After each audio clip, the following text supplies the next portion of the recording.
Hello. So today I want to talk to you about the game Artistry from Duck Somnium Games.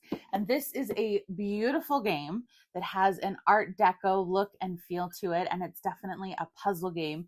And it's one of those games that I feel like is kind of a feedback loop because one action leads into another, and you're constantly building on those until the end game is triggered. And then you're trying to have the most points. So first of all, I love the premium, amazing components that come in their games.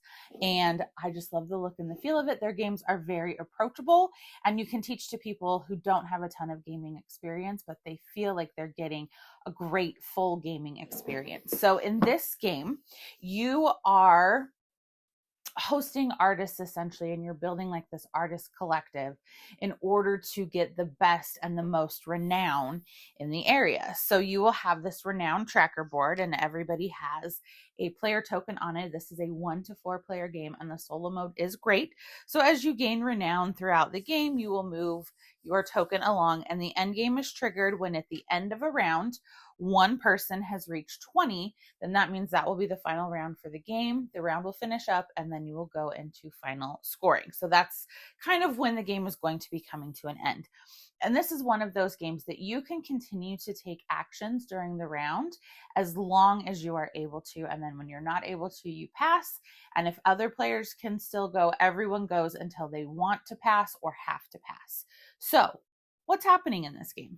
Well, there are several different types of artisans that you can bring into your collective. There are textile artists, there are glassmiths, there are painters, metalsmiths, and ceramicists. So then on the front, you see them in their different selected fields. So you're going to start out with an apprentice in one of the areas, and it's random, the apprentice that you get. So if you have the ceramicist apprentice, this is her. And then at the bottom, it's going to tell you how you can acquire material from the central board.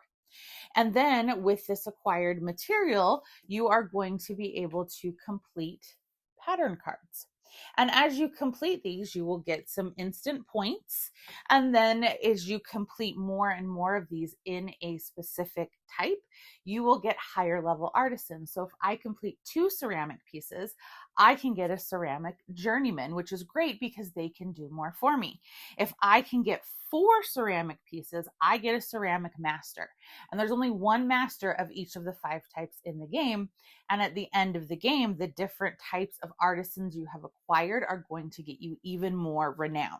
So as you can see, there are tons of different patterns and types that are going to be available. And 5 of these will be visible at all times, so you can decide what you're working towards.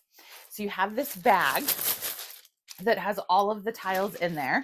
And as you can see on the board, there are different colors, which is how far you are going to fill out the board based on your player count. So if we are playing a 2-player game, one side of the tile is stamped with a design and one side is plain. It's a little bit hard to see on the camera for some of them, but we are just filling out our board so that there are tiles out there. And if you ever take the last color off of the board for the round, you will get a bonus card. And these cards give you an ability you can use one time per round that lets you like swap something or do something extra. So that can be really great to get those cards. And the board will refill each round. Sometimes too, these cards will let you like swap a tile that you have with something from the remnant pile or just different things. So there are benefits to taking the final color off the board. So if I had the ceramicist apprentice, then on my turn, this says I will take a tile from here, skip 2 tiles, and then take a tile. And I can rotate this any direction. So maybe I really like these 2 tiles. So I would take those and leave that, and that would be my turn. Then when it comes around to my turn again, I could do the same action, or that's when I could then purchase a pattern. So on your turn, you are either taking tiles from the center of the board, or you are purchasing one of the items. And then if that lets you get a higher level worker artisan into your collective, then you can. And because in this case, I took the final tile, if these are the 4 cards that are out there, I gain this card as well. And so we just keep going like that. This is going to get depleted. And if at any point, let's say it looks something like this, there's nowhere, if this were my only card, there's nowhere now for me to fulfill this because I cannot count a blank space. So I would no longer be able to take tiles this round. And if I did not have the tiles in order to buy a pattern, then I would pass until the next round. But this is where acquiring a variety of artists becomes very important, because as you can see, the metalsmith apprentice has a very different style that she takes, and the metalsmith journeyman has a very different one that she takes. And the master lets you get a whole bunch of tiles at once. So this is why you want to diversify, so that you have a lot of different ways to take tiles, but you also want to specialize because you're going to get more points at the end of the game for the higher level artisans that you have. So you're kind of having to decide when is the right time to go all in one area and when is the right time to diversify. So I love this game because it has great choices, but it's really straightforward. So it is easy to get people who aren't big gamers into it. It looks incredible.